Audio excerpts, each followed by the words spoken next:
अहाम्यति की पत्नी भानुमति के गर्भ से सार्वभौम नाम का एक पुत्र उत्पन्न हुआ।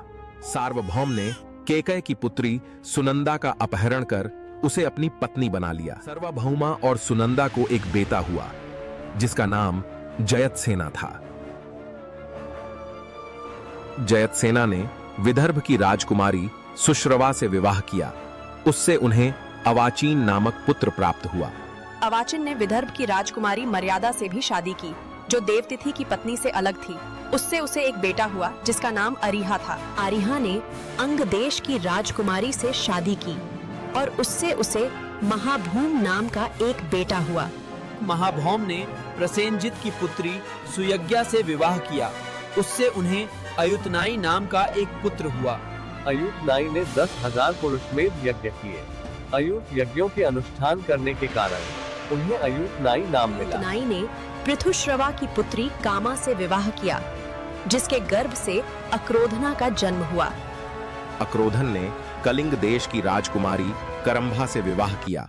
उसके गर्भ से देवतिथि नामक पुत्र का जन्म हुआ। देवतिथि का विवाह विदेह की राजकुमारी मर्यादा से हुआ, जिनके गर्भ से अरिहा नामक पुत्र का जन्म हुआ। अरिहा ने अंगास के राजा की बेटी सुदेवा से शादी की और उनसे ऋषभ नाम का एक बेटा पैदा हुआ।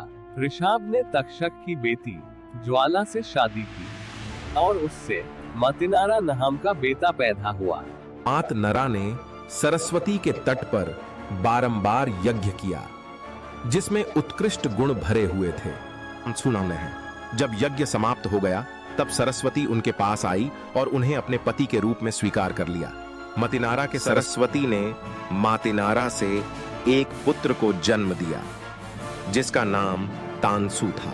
राजकुमारी की कोख से तंसु ने एक पुत्र को जन्म दिया, जिसका नाम इलिन रखा गया।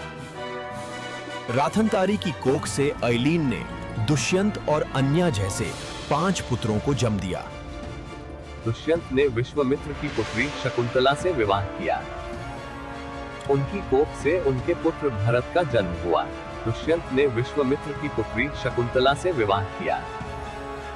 उनकी कोख से उनके पुत्र भरत का जन्म हुआ। माता भी एक धौकनी की तरह है। वास्तव में पुत्र पिता का ही है, जिससे वो जन्मता है, वो उस बच्चे के रूप में प्रकट होता है। अपने बेटे का ख्याल रखो, शकुंतला का अपमान मत करो। शकुंतला का कथन सत्य है। आकाशवाणी में बच्चे का भरण पोषण करने को कहा था, इसलिए बच्चे का नाम भरत था। ने राजा सर्वसेना की पुत्री सुनंदा से विवाह किया। वह काशी की राजकुमारी थी। उनकी कोख से भूमन्यु नामक पुत्र का जन्म हुआ।